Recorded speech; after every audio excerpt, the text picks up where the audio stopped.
Bueno, pues muchas gracias. Yo soy Ángeles, soy la presidenta de la Asociación Vecinal Retiro Norte y estoy aquí junto con Javier, presidente de Amigos del Buen Retiro, y Teresa de la librería Papelería Verno, un comercio tradicional del barrio de toda la vida, para los que somos aquí residentes, y por supuesto pues, os vamos a presentar por certificado a Alfonso Mateo Sagasta, autor que creo que conocéis a muchos de los aquí presentes, probablemente sepáis muchísimo más que yo de él.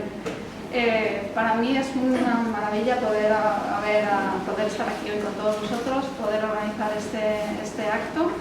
Es una colaboración entre todos y además aprovechar pues, este espacio que nos presta el Ayuntamiento de Madrid a través de la Junta de Distrito para que podamos disfrutar pues, de la cultura madrileña. Nunca mejor dicho, yo creo, en esta ocasión, donde vamos a hablar de Madrid de Cervantes en la época del Quijote. Con esto pues paso la palabra a Javier. Sí, buenas tardes, Javier de la Puente, presidente de la Asociación de Amigos de los Jardines del Buen Retiro. Bienvenidos los que no sois del distrito Retiro. Tenemos la suerte de tener el Retiro en este distrito, que es, como sabéis, es de todos incluso que la ha hecho UNESCO Patrimonio de la Humanidad. Y bueno, tenemos que hacer un gran esfuerzo para cuidarlo como se merece el Retiro. La asociación está encantada de hacer estos actos, de colaborar con quien sea, porque creemos que el bien común y el bien cultural es una cosa que debemos de perseguir todas las asociaciones y toda la gente. Así que bienvenidos. Perdonad que este follón de sillas porque es muy difícil conseguir un local aquí en el distrito. Vamos a hacer la introducción, ¿no? Entonces, primero, buenas tardes y muchas gracias a todos por estar hoy aquí con nosotros en este encuentro literario. Junto a Ángeles, Javier, las asociaciones que ellos representan, Papelería Librería Verno organiza este encuentro literario. Nuestro fundamento para hacerlo, nuestro objetivo es crear un espacio de encuentro para fomentar la lectura y para poder compartir todo lo que es el proceso de creación de un libro, desde la creación literaria, la edición de un libro, su puesta en una librería y el asesoramiento que les podemos dar allí y, por supuesto, la lectura del lector. Desde nuestro comercio tradicional y familiar, como decía Ángeles, que estamos como muy contentos de poder continuar con esta tradición, esperamos por mucho tiempo. Creemos en el valor de la experiencia personal de elegir un libro para leerlo para nosotros, para regalarlo. Es como iniciar un viaje y ese viaje la verdad es que merece la pena analizarlo y comentarlo con otras personas. Por eso estamos aquí y a todos yo creo que nos une un poco eso, ¿no? Ese objetivo. Entonces, hoy es el primer día que empezamos estos encuentros literarios, queremos hacer más. Ya os iremos avisando, lo publicaremos en nuestras redes, en boca a boca, pues lo iremos compartiendo. Pensamos que será para otoño. Y para inaugurarlo hemos elegido a nuestro autor de hoy, que es Alfonso Mateo Sagasta. Él es un autor reconocido desde hace mucho tiempo y le agradecemos mucho el haber venido hoy aquí. Y os presento brevemente un poquito de su biografía como autor. Alfonso Mateo Sagasta nació en Madrid y estudió Geografía e Historia. Como escritor es autor de numerosos libros de novela y de ensayo. Dentro de sus novelas destaca la trilogía de novela histórica que ha sido premiada en distintas ocasiones y de las que va a hablar hoy. Es novela muy documentada. Su personaje principal es Isidoro Montemayor. Es un personaje de ficción, pero el lector rápidamente se identifica con él y nos podemos perder por el Madrid de ese comienzo del siglo XVII. Es nuestro querido Madrid, al que siempre queremos acudir y saber más de él, y de esa manera también podemos entender mejor el Madrid de nuestros días. Sin más, os dejo con nuestro autor de hoy y va a hablar de la trilogía El misterio del Quijote en el Madrid de Cervantes. Luego al final habrá un pequeño coloquio, podemos hacer preguntas, comentarios y firma de libros.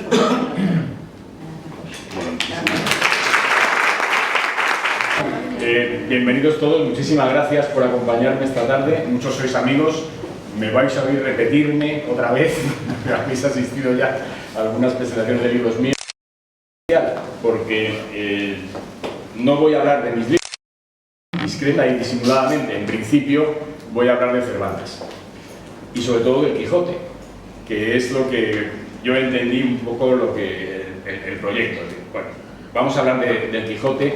Voy a intentar seduciros para que leáis el Quijote y de rondón que os leáis mis novelas. Porque claro, yo, Cervantes, quieras que no, es otra liga. ¿Por qué digo seduciros a leer el Quijote? Yo creo que todo español cree haber leído el Quijote, aunque no se haya acercado nunca al libro. Todos tenemos una idea muy clara de lo que es. Y todos creemos, que lo sabemos, porque desde luego a mí por lo menos me hicieron leer el Quijote cuando tenía 15 años. Y lo leí con franco desagrado. No me gustó nada, me pareció aburridísimo. Yo era un niño educado, mis lecturas eran Salgari, Julio Verne, y ya Julio Verne me parecía pesado. Me encantaban los libros de aventuras, y a un chaval que lee libros de aventuras, enfrentarse al Quijote me pareció un horror. Pasaron muchísimos años y volví a encontrarme con el Quijote con casi 40 años. Y descubrí un mundo diferente, un mundo completamente distinto, un universo maravilloso al que poca gente accede, porque no nos enseñan lo que es. Lo primero que deberíamos saber es que el Quijote no es un libro, son dos. Son dos libros escritos con 10 años de diferencia. Y eso es un mundo impresionante. 10 años de diferencia en la vida de un autor es toda una vida de experiencia y de sucesos. El primer Quijote lo escribe Cervantes, que es un tipo en 1604, por encargo. Es un libro en el que lo que tiene éxito en ese momento son los libros como El Guzmán de Alfarache, que es un libro muy divertido, muy dinámico, que es un personaje al que le pasan muchas aventuras. Todas las aventuras son intercambiables, o sea, acaba una aventura, pasa un tiempo, empieza otra en otro sitio, o bien hay un ciclo pequeño, ¿no? Pues tiene varias aventuras cuando está al servicio de un fraile, o varias aventuras cuando está al servicio de un caballero. Pero todo es intercambiable, da igual una que otra. No es una novela, porque en una novela lo que estás buscando es un personaje que tiene un principio, le pasa algo, hay un detonante, y lo que buscas es el desarrollo de ese personaje a lo largo de la narración, y acaba de otra forma. En esa época no se escribía así, por una razón fundamental. El público era analfabeto, nadie sabía leer. ¿Para qué vas a escribir un libro, una novela, si la gente no sabe leer? Lo normal era escribir historietas, como El Guzmán de Alfarache. ¿Por qué? Porque se leía en voz alta, esa era la forma de lectura. Nosotros entendemos la literatura como en nuestro espacio cerrado, con nuestra luz, la novela, ¿no? El café, intimidad y soledad. En el siglo XVII no, en el siglo XVII nadie sabía leer, con lo cual lo normal era la lectura pública. Se leía en los bares, se leía en el sangrador, se leía en el dentista, en los sitios comunes donde se reunía gente esperando para algo, es donde se leía, y es donde había libros, donde había cajones con libros, ¿como cuál? Como el Guzmán. Bueno, a ver, léenos la historieta de tal, o el capítulo no sé cuál, que es muy divertido, y da igual lo demás, porque se puede leer solo ese fragmento y luego irte a casa. ¿Y quién lo leía? Pues el estudiante de turno, el que pasaba por allí, que sabía leer 1 entre 100, y leía en voz alta. Y aquello era una cosa amena, social. El Quijote se escribe de la misma forma. El Quijote de 1604 es un libro en el que le encargan a Cervantes, ¿tienes algo como el Guzmán de Alfarache? Eso lo dice Robles, que es el editor, el librero que encarga la edición del Quijote a Juan de la Cuesta. Y Cervantes dice, bueno, pues no sé, seguro que sí. Y echa mano de todo el material que tiene y monta una historia compleja, pero compleja porque no es una novela.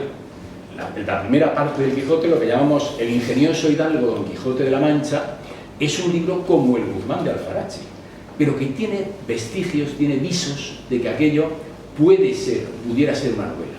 Pero claro, ¿qué es lo que hace?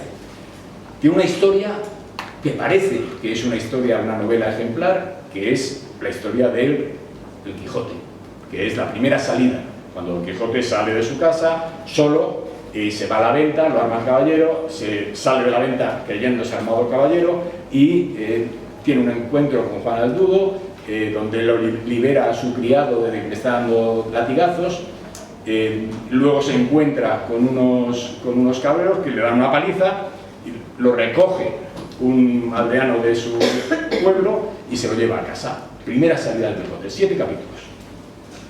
7 capítulos en los que es una historia cerrada, ya está. Es la primera aventura. Pero luego Cervantes dice, bueno, es que esto lo puedo continuar. Puedo continuarlo, puedo hacerlo más largo. Y puedo escribir una serie de aventuras de este personaje tan simpático que me ha salido y lo voy a ir hilvanando. Y vienen una serie de aventuras que viene la segunda salida del Quijote. La segunda salida del Quijote, la primera parte de esa segunda salida son historias intercambiables, igual que cualquier otra de la época como el Guzmán. Por ejemplo, los molinos de viento, la historia de los corderos, la historia de los batanes, la historia de los galeotes. Todo eso se pedía así en los bares. Léenos lo de los galeotes, que es muy gracioso. O léenos lo de los molinos de viento, verás qué risa. Esa es la situación real de la lectura de eso. Por eso el mismo Cervantes baraja las historias, porque da igual si el personaje está en un punto y dentro de 5, 10 o 20 capítulos no está en otro, está en el mismo punto pero con distintas historietas. El personaje es el mismo, no ha modificado, no ha cambiado, no ha variado nada. La historia no ha progresado, simplemente ha tenido aventuras que se van superponiendo. Es más, pero dentro de eso ya hay destellos de cosas geniales, hay destellos raros.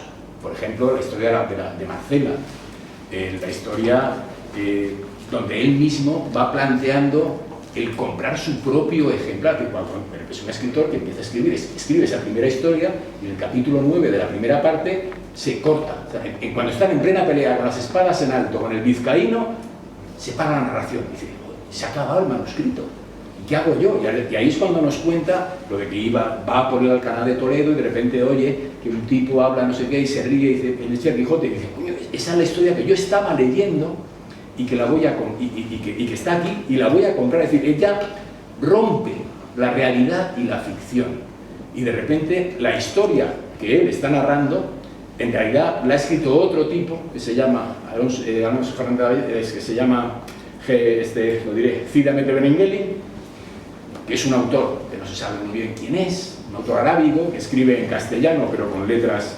en alfamiano y es una cosa diferente, es otra, y no sabemos muy bien qué hay, pues ya crea un tercer personaje, que es el traductor.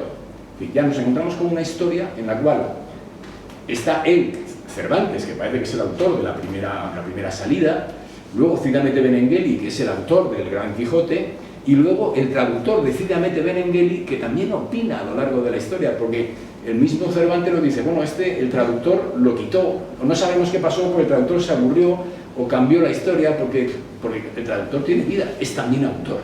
Entonces va creando pantallas de realidad y ficción. Y luego otra cosa impresionante que incorpora, novedosa, es el discurso, el diálogo. Hasta entonces, normalmente todas esas estructuras narrativas que cuento siempre empezaban con un discurso moral y una enseñanza a los lectores, ¿no? Decía, mira lo que me pasó por ser un sinvergüenza, cuenta la anécdota, digo, no hagas como esto, sé bueno. Eso es un poco el discurso general. Cervantes no, Cervantes dice, no, yo todo ese discurso moral, toda esa ética, todo eso lo meto en el diálogo entre los personajes. No hay un discurso del autor que va educando a nadie, sino que los personajes van a hablar por sí mismos. Parece que tiene esos destellos de creación, de que parece que va a empezar una novela, pero llega a Sierra Morena y la cosa se le va de las manos, porque a partir de ahí el Don Quijote está dormido. Es que ni aparece en 2 ocasiones, una para la historia de los pellejos de vino y otra con la historia de cuando lo dejan enganchado a una ventana atado por una mano. Pero entre medias es una sucesión de entremeses. O sea, junta a todos los personajes en la venta de Juan Aldudo y ahí empiezan a pasar cosas. Empiezan a pasar cosas, por ejemplo, lo que os digo que pasaba, que era lo habitual. El cura abre una maleta y en la maleta hay varias novelas. ¿Cuáles? Por el Rinconete y Corcadillo, El curioso impertinente, y coge el curioso impertinente y lo lee en la venta, que es como se hacía. Por eso luego las novelas ejemplares de Cervantes tuvieron mucho más éxito que el Quijote, curiosamente. Porque se leían de un tirón y se leían en una tarde. Entonces, ese momento de la lectura del Curioso Impertinente, según acaba, se enlaza con El Cautivo, que es otra novela ejemplar. Otra novela... Otra novela que convierte en un relato, en realidad lo que está contando es un poco lo que ya había contado en los tratos de Argel y en los baños de Argel, en dos distintas comedias que había escrito sobre el mismo tema. Esa misma historia la vuelve a contar, pero ahora ya en prosa, en El relato del cautivo. Pero no deja de ser otra especie de novelita, otra novela ejemplar dentro de la sucesión de relatos que nos va a ir metiendo. A la historia del cautivo, Ruiz Pérez de Viedma, llega su hermano el oidor, con lo cual nos mete un entremés de la historia del oidor y nos van a contar la historia del padre, de los hijos, cómo el padre envía a cada hijo a una parte y luego al final se encuentran los hijos. Pero es que el oidor viene además con su hija Blanca y ella lleva un enamorado detrás. Y detrás del enamorado pues viene toda la historia de, bueno, antes ya nos han solucionado el tema de Lucinda, Cardenio, en fin, todo es un entremés detrás de otro. Ese entremés detrás de otro, ya digo que Cervantes no está. Y acaba la historia cerrando una especie de los hermanos Marx, ¿no? Hay una pelea general, llega la Santa Hermandad, follón tremendo en la venta y termina en su casa, lo dejan ahí durmiendo. Bueno, ¿eso es la primera novela? No, esa no. O sea, eso es una historia fantástica que tuvo un éxito tremendo porque se leía fragmentariamente, lo cual es lo que a nosotros ahora nos cuesta, porque a cualquier persona de ahora leer la primera parte del Quijote le irrita, porque le interrumpe continuamente, porque cuando llega la historia del Curioso Impertinente dices, ¿y esto para qué? ¿Para qué me cuenta esto ahora? Cuando empieza el cautivo a hablar dice, ¿qué pesadez? O sea, ¿por qué el cautivo? ¿Qué pasa con Don Quijote? Entonces, no lo entendemos, no entendemos lo que estamos leyendo. Quizá esa primera parte del Quijote se pueda leer de forma fragmentaria, como él pensó que se debería leer. Tanto es así que cometió mil errores barajando los capítulos, porque él iba planteando más o menos capítulos de reflexión, capítulos de acción, iba en equilibrando el texto del libro completo. Pero en ese barajeo pues se le olvidaban cosas, se le olvidaba el principio de un capítulo no enlaza con el final del otro, vino el error tremendo del robo del burro. En la primera edición del Quijote, de repente Sancho Panza, no se sabe por qué, empieza a quejarse de que le han robado el burro, que aquello es un horror y qué pena, y que bueno, ¿cuándo se lo han robado? Si no me lo han contado. O sea, ¿quién le roba el burro a Sancho Panza? Y pasan unos capítulos y Sancho Panza está otra vez feliz encima del burro. Y dice, ¿cuándo lo ha recuperado? O sea, no es posible. Pues se le había olvidado. Se le había olvidado a Cervantes contarnos quién le robó el burro y cuándo y por qué y cómo lo recupera. Son olvidos por ese sistema de construir la historia barajando los capítulos. Hay capítulos en el que de repente le machacan la boca y pierde 3 muelas y en la página siguiente está cenando. Se le ha ido la olla, o sea, ahí pasa, no está, eso no es lógico. Pero cosas de esas hay muchos, errores pequeños de esos hay muchos, que marcan, lo único que señalan es esa construcción de la primera parte del Quijote. Digo que Cervantes publica este libro de un éxito tremendo, dentro del éxito menos que el Guzmán de Alfarache, cuidado. Pero los personajes son tan llamativos, Sancho Panza y Don Quijote son tan esperpénticos, que tienen un éxito tremendo popular. O sea que inmediatamente ya son representados en los carnavales de Perú. En 1607, en el Perú, ya hay personajes que salen vestidos como Don Quijote y Sancho Panza. En todas partes. O sea, tiene un éxito tremendo. Y tiene un éxito muy grande también en las traducciones. Hay que pensar que en el siglo de oro el idioma culto era el castellano. El idioma culto en Europa. O sea, lo que aprendían los intelectuales franceses e ingleses era el castellano. Thomas Shelton tiene traducido el Quijote. Él dice que se publica en 1612, antes de la segunda parte del Quijote, pero él decía que lo tenía traducido desde 1607. En 1613 Shakespeare representa una obra que se llama El Cardenio. El Cardenio es una obra que en teoría escribe Fletcher y con Shakespeare. Shakespeare al final de su vida no escribía a cuatro manos, o sea, lo que hacía era corregirlo de sus acólitos y tiene unas cuantas obras a cuatro manos con unos cuantos de sus colaboradores.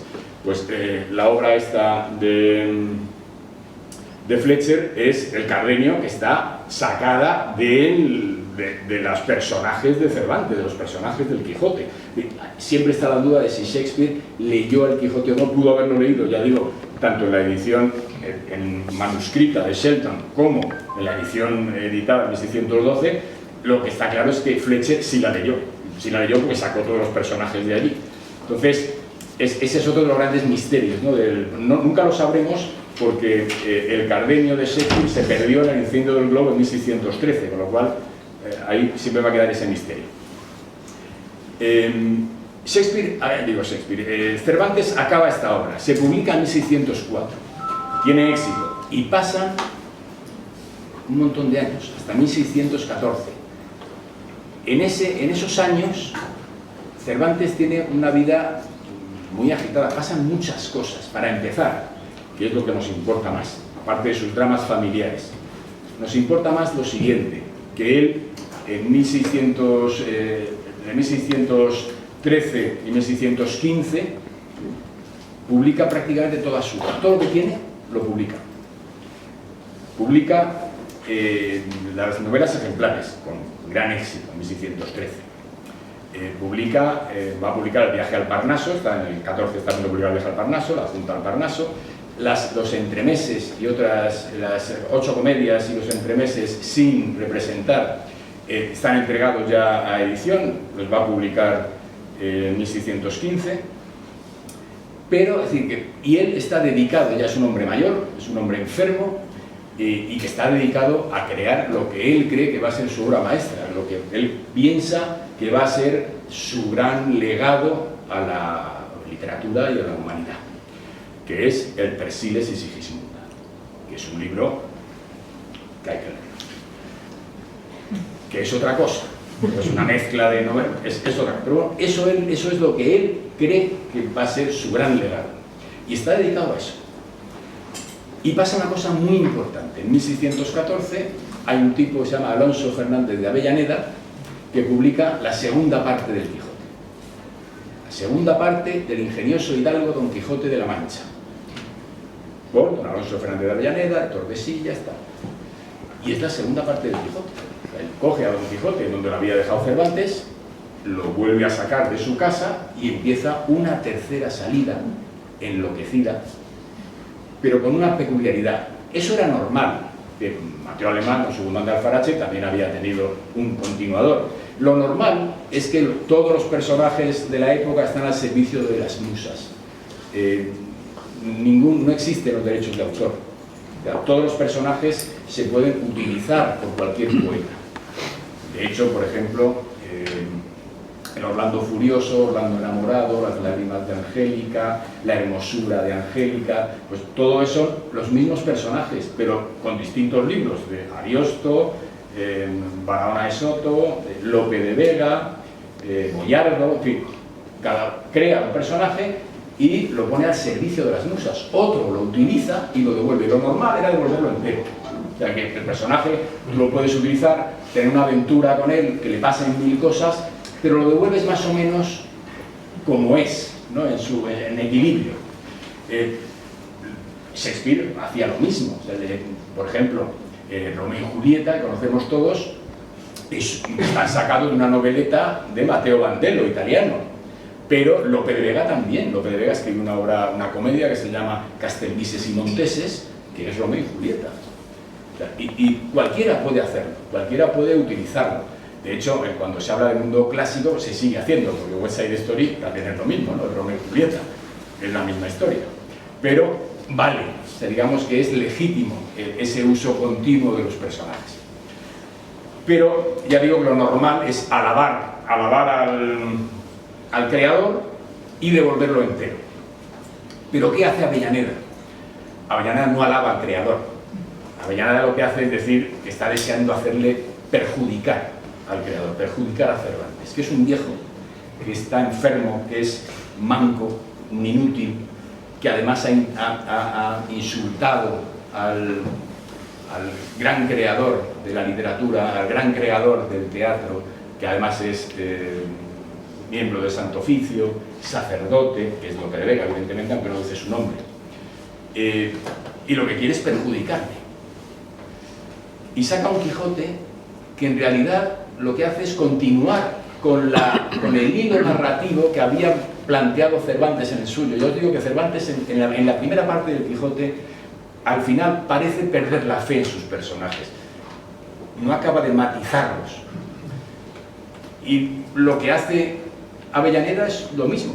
Bueno, pues este es un glotón, zafio y patán, que es Sancho Panza, y un loco iluminado, que es Don Quijote, y eso lo lleva al máximo, y esa es la historia, no hay matices, no hay... es un loco y un gañán. Un loco y un gañán haciendo barbaridades y estropeándolo todo y rompiendo todo. Eso es lo que va a acabar escribiendo Avellaneda, lo cual está muy bien porque tiene su lógica y es un buen libro. Es un libro que igual que la primera parte del Quijote, también tiene aventuras intercaladas, también tiene historietas, entremeses entreverados y disimulados. O sea, es un libro que está bien, que está muy bien. Si no hubiera existido el Quijote estaría muy bien. De hecho, en Francia durante mucho tiempo pensaban que era mucho mejor el Quijote de Avellaneda que el de Cervantes, porque lo tradujo Lesage a principios del siglo XVIII y la traducción es magnífica, o sea, la traducción es brillante. Entonces, en la traducción, en francés, sonaba mejor el Quijote de Avellaneda que el Quijote de Cervantes, lo cual dice mucho en honor de Lesage, porque era un escritor de primera magnitud. Pero claro, esa diferencia en castellano no se notaba, o al revés, quedaba palpable esa diferencia. Aún así tuvo 2 ediciones. Tampoco fue un fracaso el Quijote de Avellaneda. Pero sí es cierto que ese Quijote de Avellaneda, seguimos sin saber quién es Avellaneda. De hecho, a lo largo de los últimos 300 años hay todo tipo de hipótesis de quién puede ser o quién pudo ser. Prácticamente cada catedrático de literatura tiene su favorito y hay muchas teorías. A mí me divirtió mucho en su momento, porque de hecho de toda esta historia es de lo que va Ladrones de Tinta, por eso voy colando la novela. Ladrones de Tinta va precisamente de resolver quién era Avellaneda, porque claro, todos eran sospechosos. En ese momento en Madrid están viviendo prácticamente todas las luminarias de lo que es el siglo de oro. Siglo de oro centrado en Cervantes, porque el siglo de oro es un siglo muy curioso que son 200 años, es un siglo muy largo, que prácticamente dentro del siglo de oro metemos desde el Lazarillo de Tormes hasta Calderón de la Barca. O sea, ese es un siglo demasiado largo. Pero yo me centro en el siglo de oro, principios del siglo XVII, donde están en Madrid todos los grandes. Está Lope de Vega conviviendo, Lope de Vega, Góngora, Quevedo, Cervantes, Medinilla, Vélez de Guevara, Tirso y Molina.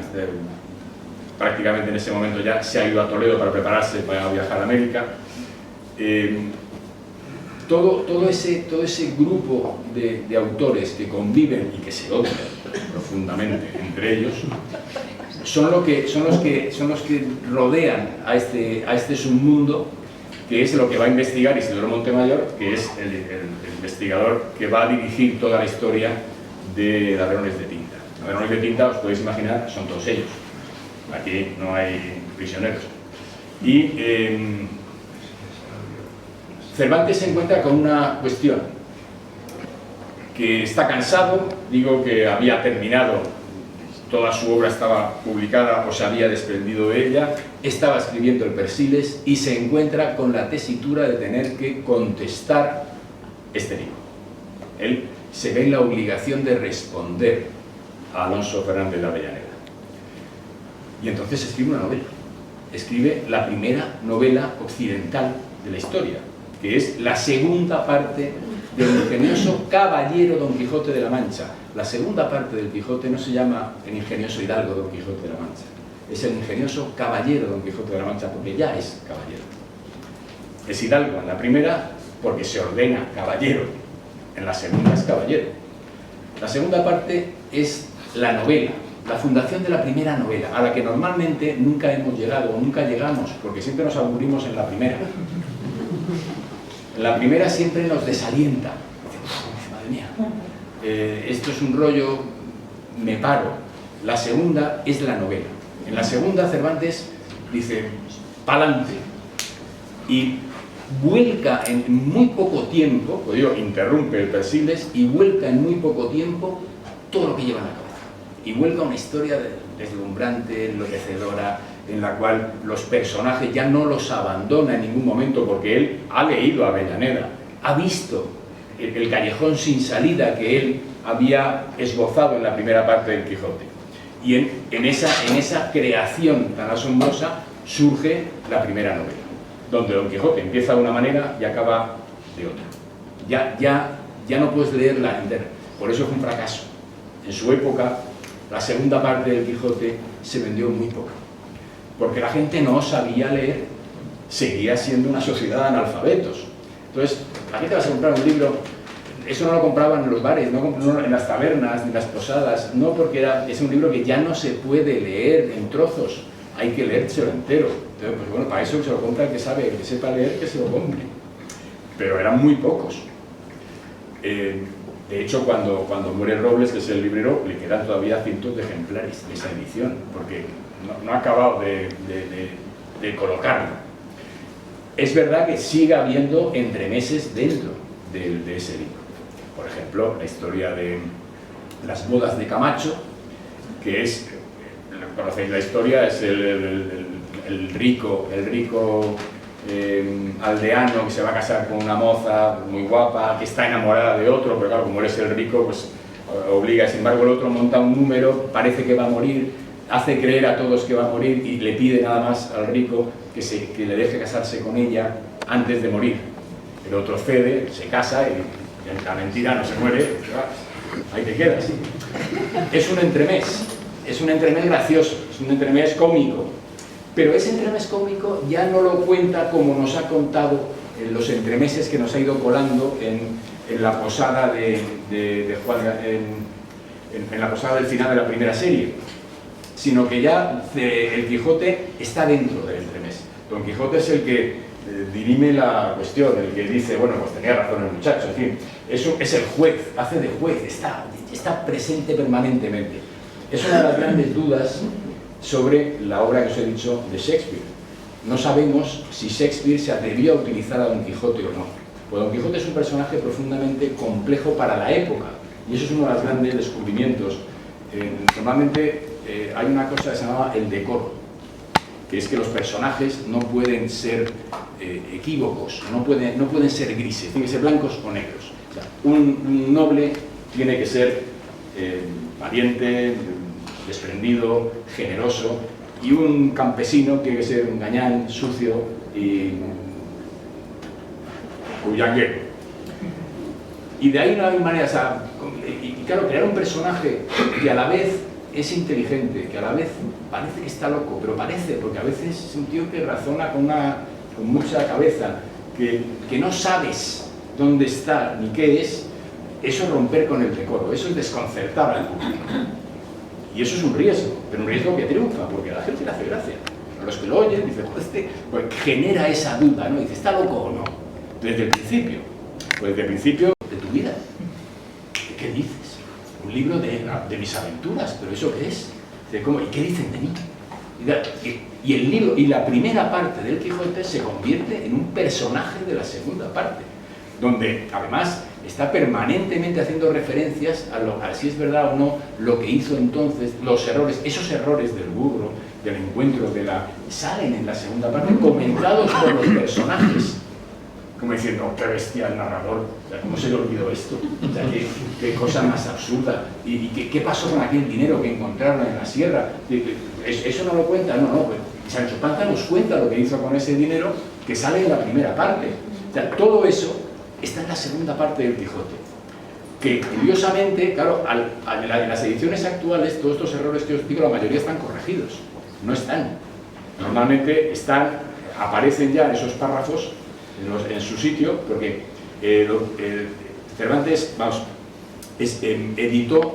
hubo dos ediciones de esta primera parte del Quijote, hubo dos ediciones casi seguidas, con 3 meses de diferencia en Madrid.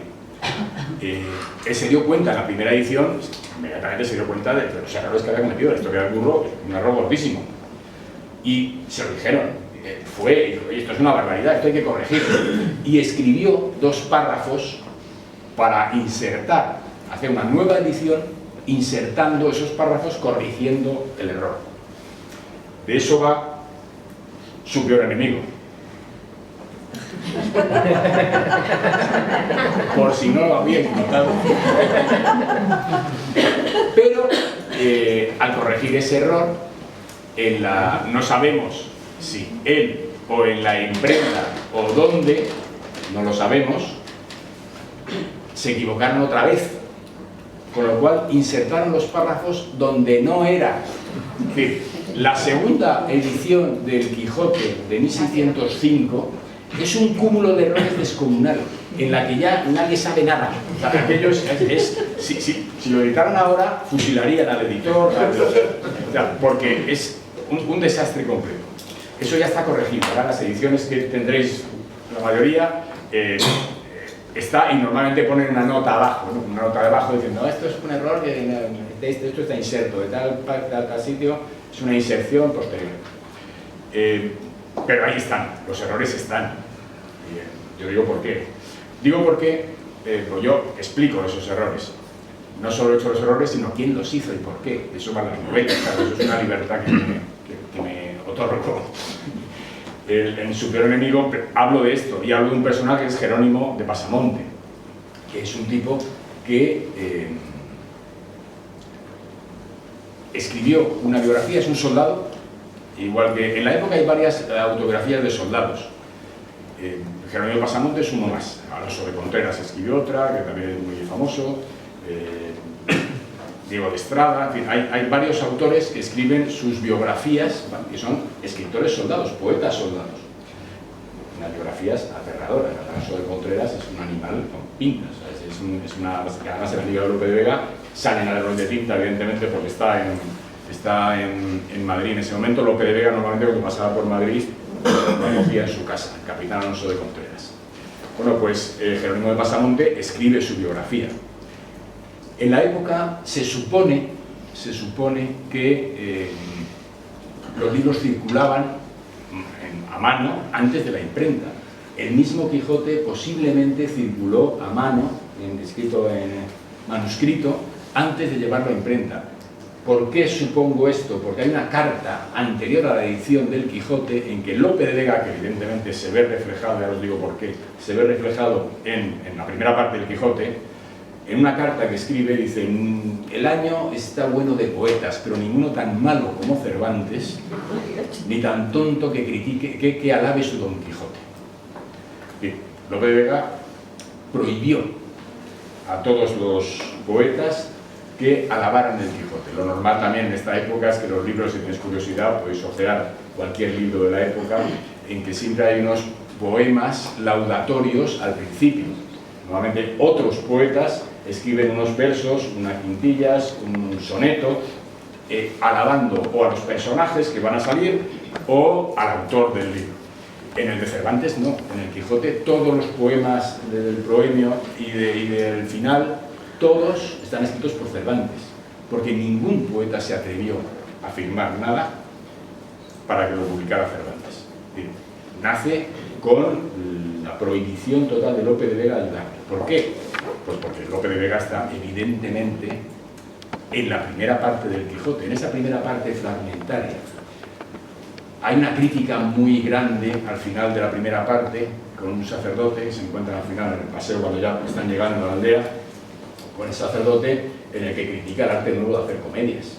Se critica la forma en que Lope de Vega llenaba los teatros para entretener al vulgo, que yo le parecía indigno.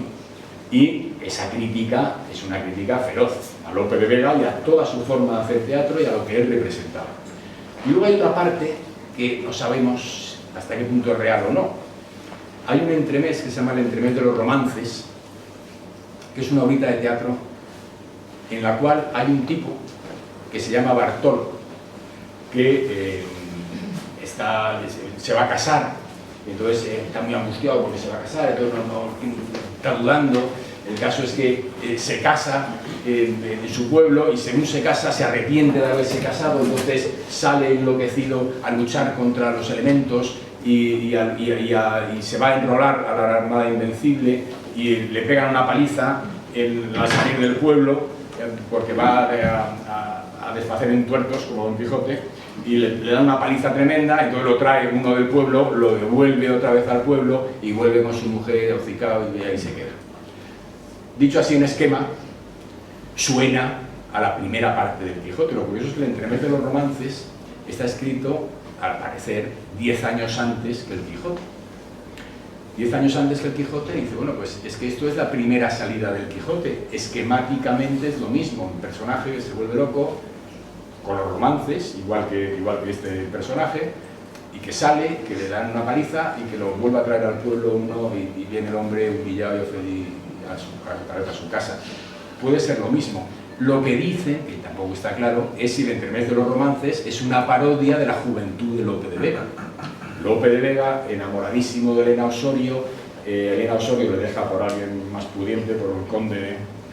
Entonces Lope de Vega, indignado, la ofende públicamente, escribe un romance tremendo. Lo demandan, lo juzgan, lo destierran de Madrid. Él se va muy digno, pero en el camino se casa con Paraguardo, con su primera esposa, se enamora de ella apasionadamente de un día para otro, se casa con ella, pero en cuanto se casa se arrepiente de haberse casado y se embarca en la Invencible y vuelve derrotado de Inglaterra. Bueno, también es un poco la misma gracia, el mismo esquema, y sobre todo pensando en que si de verdad el entremés de los romances, que es este tipo que se enloquece leyendo romances, igual que luego el Quijote se va a enloquecer leyendo romances y leyendo historias de caballerías, si efectivamente Góngora pudo tener algo que ver en ese entremés de los romances, o por lo menos utilizaron versos de Góngora. Hay un poema, si me acuerdo, puede que sea capaz, hay unos versos de Lope de Vega, por ejemplo, que él dice: acuérdate de mis ojos que tantas lágrimas vierten, a fe que lágrimas suyas pocas moras las merecen. Eso es unos versitos de Lope de Vega. En el entremés de los romances aparecen esos versos, pero de broma. Dicen: acuérdate de mis ojos que están cuando estás ausente encima de la nariz y debajo de la frente. Y se supone que esos versos son de Góngora. Si Góngora escribió el entremés de los romances para irse de Lope o no, o alguien utilizando versos de Góngora se reía de Lope y luego Cervantes con la misma gracia cogió ese trocito y escribió la primera salida del Quijote, luego esa primera salida del Quijote circuló o no, es posible que circulara y que se leyera.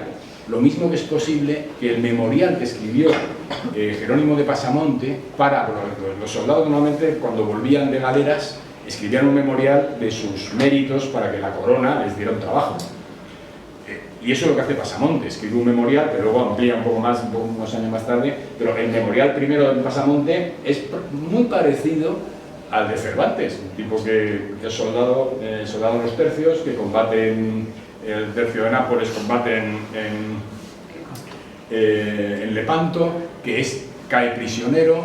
Él no solo está en Argel, sino que también en Constantinopla, pero remero, no como Cervantes, que era preso de baños, sino este está en galeras, y una vida durísima. Bueno, y él, con esos méritos, pues pide algo, que le den trabajo.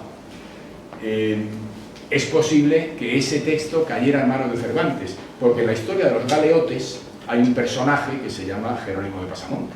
es Ginés de Pasamonte, Ginesillo de Parapilla, y es el más canalla de todos, el que le apedrea, el que le roba el burro a Sancho, o sea, es el canalla por antonomasia. Pues, y se llama Ginés de Pasamonte. ¿Y por qué? Si este tipo dice que era el mayor ladrón, bueno, pues en la época, también lo saca luego en los persiles, había una corriente de mentirosos, falsarios, que se hacían pasar por excautivos para pedir limosna. O sea, era una forma, una estafa habitual, donde había muchos jetas que se hacían pasar por cautivos para vivir del cuento. Entonces, y eso lo denuncian los cautivos de verdad, estaban indignados, claro, con esa historia. Y eso lo denuncia el mismo Cervantes en varios sitios. Y no sabemos si efectivamente Jerónimo de Pasamonte era un falsario o Cervantes pensó que era un falsario y por eso lo trata de esa manera en su novela. O no sabemos por qué, porque el texto de Ginés de Pasamonte parece auténtico, parece de verdad un preso de verdad. Entonces, con todos esos mimbres, yo escribo 2 novelas, voy a decir 4, pero vamos, son dos dedicadas exclusivamente a eso, que son Ladrones de tinta y Su peor enemigo. En Ladrones de tinta les cuento toda esa historia de ese universo que hay en torno al Madrid del siglo XVII, pues todo esto pasa en Madrid del siglo XVII, que es a lo que íbamos, ¿no? Madrid en el siglo XVII, verano de 1614, en los que llega a la ciudad los primeros ejemplares de el Quijote de Alonso Fernández de Avellaneda. Ese Quijote que va a destrozar a el librero en principio, que es Francisco de Robles, que lleva 10 años diciéndole a Cervantes que le escriba una segunda parte, que la primera se ha vendido muy bien, y Cervantes haciéndose el loco. Y va a llegar en este momento, en ese momento donde además Francisco de Robles, que tenía librería en la calle Santiago, el arranque de la calle Santiago, tenía librería en la calle Santiago, casa y librería en la calle Santiago, y librería también en Puerta de Guadalajara, que no saben ustedes lo que es.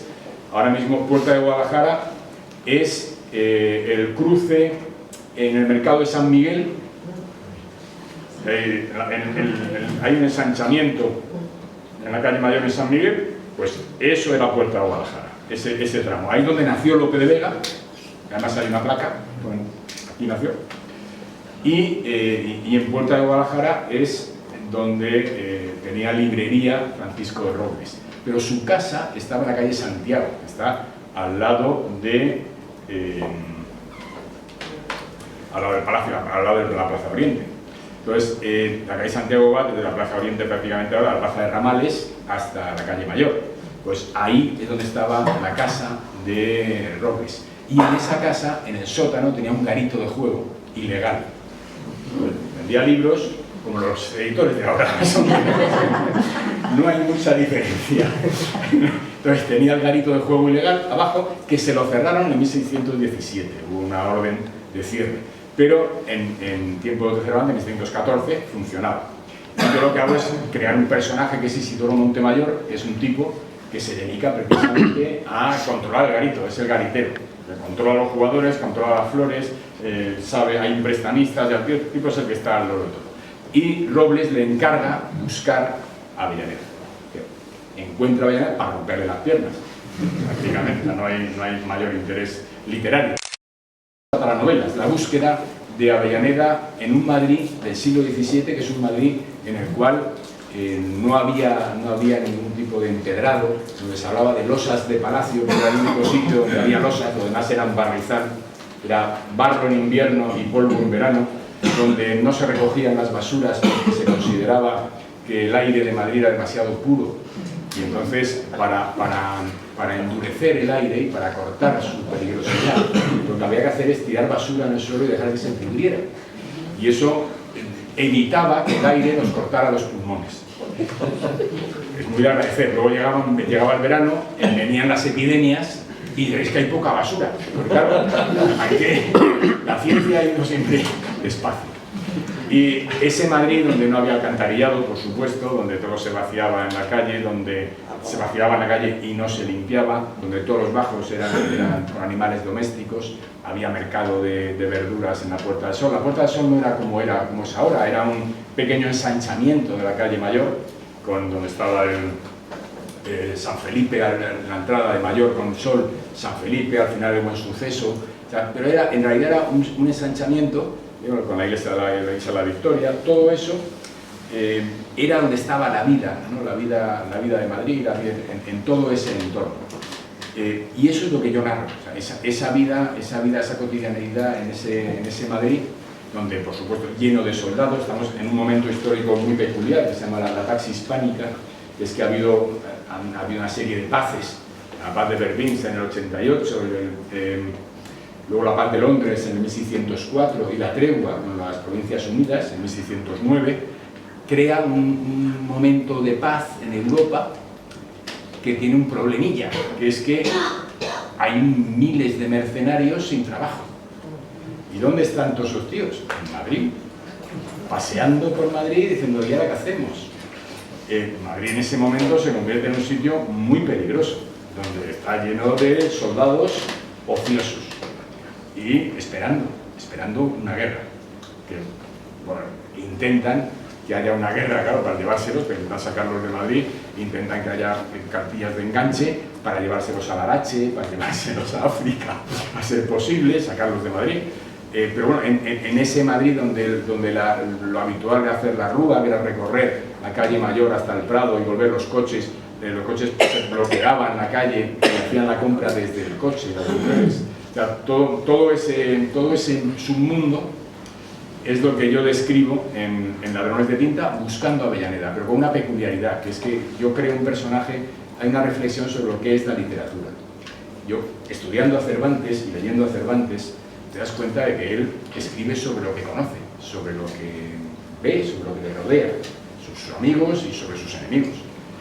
Y bueno, es lo que hacemos todos escribimos lo que conocemos, ¿no? En realidad, ¿cuáles son nuestras fuentes? Pues lo que nos rodea, eso es lo normal. Pero pues si yo creo un personaje que es Isidoro Montemayor y lo pongo a funcionar, lo pongo a moverse dentro de todo ese mundo, pues lógicamente él ya va a ser parte de lo que ha rodeado a todos los personajes del Siglo de Oro. A todos estos, pues ellos al hablar con él, al interactuar con él, de alguna forma yo debería poder encontrar a Isidoro Montemayor en las obras de ellos. Es una historia un poco borgiana, de tal forma que yo, con un personaje del siglo XXI, siglo XX, porque no, 2004, o sea, del siglo XXI, con un personaje del siglo XXI, genero la literatura del siglo XVII. Es decir, Isidoro Montemayor, con lo que hace a lo largo de Ladrones de Tinta, lo que va a hacer es decirle a Lope de Vega, por ejemplo, cómo escribir Fuenteovejuna. Lope de Vega está bloqueado en ese momento, intentando, ha recibido un encargo del duque de Osuna para escribir una obra que exculpe a su antepasado de los desastres de Ciudad Real y tal, para congraciarse con la corona, pero lo que está buscando es ser virrey de Nápoles. Y le encarga a Lope de Vega una obra que exculpe a su antepasado haberse equivocado y haber ido con Juana la Beltraneja en vez de con Isabel. O sea que ahí hay una mancha en la familia. ¿Y cómo soluciona Lope de Vega esa mancha? Echándole la culpa al comendador de la traición de Ciudad Real, que es del comendador, no del joven, que luego va a ser el duque de Osuna, no el joven Osuna, que es el gran caballero de la Orden de Santiago y que en realidad era un joven indisculpable. La masacre que hizo en Ciudad Real es una cosa, una tontería que no viene aquí. Entonces, esa idea se la va a dar Isidoro, lo mismo que va a dar a Tirso de Molina la idea de escribir Los Cigarrales de Toledo, a Vélez de Guevara, El Diablo Cojuelo, a Alonso de Contreras, sus memorias. Él va a ir construyendo el universo que nosotros conocemos como el Siglo de Oro, interactuando con todos estos tipos. Y de tal forma que lo que pasa en Ladrones de Tinta es un poco lo que luego Cervantes va a contar en la segunda parte del Quijote, porque ya digo que Cervantes es un tipo que está trabajando en una cosa distinta y que no tiene material, pero el material se lo va a dar Isidoro para escribir la segunda parte de Mi ingenioso hidalgo Don Quijote de la Mancha. Y además con tal inteligencia que ni siquiera va a contestar directamente a Alonso a Avellaneda, sino que le va a robar personajes a Avellaneda. Igual que Avellaneda le quita los suyos, en la segunda parte del Quijote, Cervantes le quita un personaje fundamental a Avellaneda, que es don Álvaro Tarfe. Es un personaje de Avellaneda, pero lo coge Cervantes y dice, bueno, y lo pone en una venta, y se encuentra con él el Quijote de verdad. Y entonces don Álvaro Tarfe, al verlo, al Quijote de verdad, dice, coño, es que al que yo conocía era un imitador. Y dice, sí, claro, es que he oído que hay otro que se hace pasar por mí. ¿Cómo es posible? Y usted va a firmar aquí ante un oidor, va a afirmar que yo soy el auténtico. Y el otro firma, y dice, bueno, por supuesto, faltaría más. Claro, firma, garantiza que eso es así, y todo es perfecto. Y cierra todo ese círculo, con lo cual es una lástima, digo es una lástima, pero es una lástima no leer la segunda parte del Quijote sin haber leído Avellaneda. Yo entiendo que estudias demasiado. Si os consigo convencer de que leáis el Quijote, siendo generosos en la primera parte, conscientes de esta forma de saltar, y os leéis la segunda parte, fenomenal. Si tenéis el cuajo de leeros también en la Avellaneda, veréis la segunda parte, ¿por qué? O sea, ¿qué vida tiene? Y si ya os leéis Ladrones de Tinta, y preguntadme, no digo más.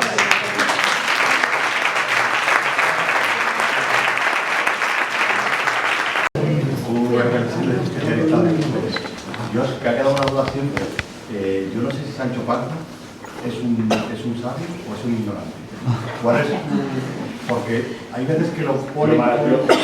Sí, es maravilloso. Lo maravilloso del Quijote es que puedes pensar lo que quieras. Tiene infinitas preguntas sin contestar. Entonces, eso es lo mismo que el Quijote. ¿Es inteligente? O sea, ¿está loco o no? Hay un momento en la segunda parte de la historia de Clavileño, en el verano, ¿no? Que baja, que os cuenta una historia que está allí, que ha visto, no sé qué, tal, un rollo tremendo que se ha encontrado allí, lo que sé, está... Sube, Sancho Panza no se lo cree, dice, bueno, tonterías tuyas, tal, disparate, así, pero se ha estado 2 minutos ahí abajo, no, llevo aquí unos cuantos días y he visto, no sé qué, unas maravillas.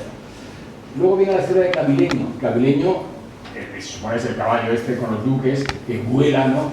Y Sancho Panza le dice a Cervantes, a Don Quijote, he visto hombres pequeñitos, los pequeños hombres estaban pequeñitos abajo y el pasado fatal, casi nos caemos, ha sido tremendo, hemos volado por el mitad del mundo. Y Don Quijote le dice, si yo me creo lo de los hombrecitos, tú te vas a creer lo de la cueva Montesinos. ¿Está loco? No, es tan inteligente Sancho. Sancho es un tío muy inteligente, con una inteligencia diferente. Es otra cosa, no es un hombre culto, es un hombre inteligente, o bien no es un hombre con conocimientos. Culto sí es, pues la cultura popular es cultura, evidentemente. No tiene conocimientos académicos, pero es un tío, para mí, es un hombre muy sabio y sale muy bien de sus problemas y se desenvuelve bien, se desenvuelve muy bien en la Ínsula Barataria. Luego le toman el pelo, pero bueno, ese es el juego. Lo maravilloso del Quijote es eso, es que hay respuestas para todos, para lo que queramos ver. Ese es un misterio, cómo consiguió eso, y yo creo sinceramente que Cervantes no era consciente en absoluto de nada de esto. O sea, él escribió la primera parte para vender libros, porque creía que era un negocio, es un bestseller, y bueno, pues esto. Y la segunda parte lleno de ira, enfadado. Y la escribió y se olvidó de ella, o sea, la escribió, se publicó, y él siguió al Persiles, porque lo que quería era el Persiles. O sea, él en realidad, el Quijote, la primera y la segunda parte, la escribió seguida y cambió, y la primera parte, pues a ver si vendía mucho.